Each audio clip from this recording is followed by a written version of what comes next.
ایک شخص اندھیری رات میں فجر کی نماز پڑھنے کے لیے گھر سے نکلا۔ اندھیرے کی وجہ سے اسے ٹھوکر لگ گئی اور وہ منہ کے بل کیچڑ میں گر گیا۔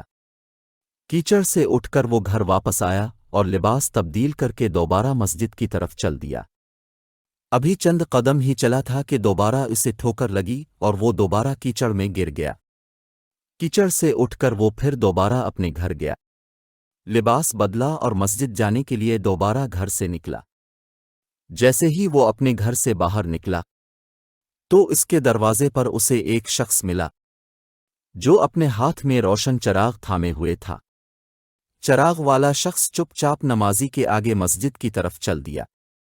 اس مرتبہ چراغ کی روشنی میں نمازی کو مسجد پہنچنے میں کسی دشواری کا سامنا نہیں کرنا پڑا۔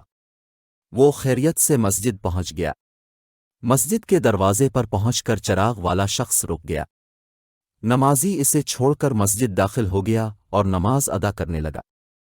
نماز سے فارغ ہو کر وہ مسجد کے باہر آیا تو وہ چراغ والا شخص اس کا انتظار کر رہا تھا تاکہ اس نمازی کو چراغ کی روشنی میں گھر چھوڑ آئے۔ جب نمازی گھر پہنچ گیا تو نمازی نے اجنبی شخص سے پوچھا، آپ کون ہیں؟ اجنبی بولا، سچ بتاؤں تو میں ابلیس ہوں۔ نمازی کی تو حیرت کی انتہا نہ رہی۔ اس اجنبی کی یہ بات سن کر نمازی سوچنے لگا، ابلیس شیطان کیسے مجھے مسجد تک چھوڑ سکتا ہے؟ اس کا کام تو لوگوں کو بہکانا ہے۔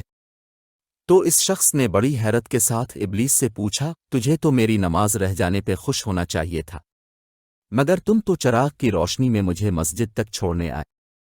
ابلیس نے جواب دیا کہ جب تمہیں پہلی ٹھوکر لگی اور تم لباس تبدیل کر کے مسجد کی طرف پلٹے تو اللہ تعالیٰ نے تیرے سارے گناہ معاف فرما دیے۔ جب تمہیں دوسری ٹھوکر لگی تو اللہ تعالیٰ نے تمہارے پورے خاندان کو بخش دیا، جس پر مجھے فکر ہوئی کہ اگر اب تمہیں ٹھوکر لگی تو اللہ تعالیٰ کہیں تمہاری اس عمل کی بدولت تمہارے سارے گاؤں کی مغفرت نہ فرما دے، اس لیے میں چراغ لے کر آیا ہوں کہ تم بغیر گرے مسجد تک پہنچ جاؤ۔ اس شخص نے جیسے ہی یہ بات سنی تو اس نے اللہ تعالیٰ کی بارگاہ میں اپنا سر جھکا کر اللہ کا شکر ادا کیا۔ تو دوستو، یہ ہے ہمارے رب کی شان۔ سبحان اللہ۔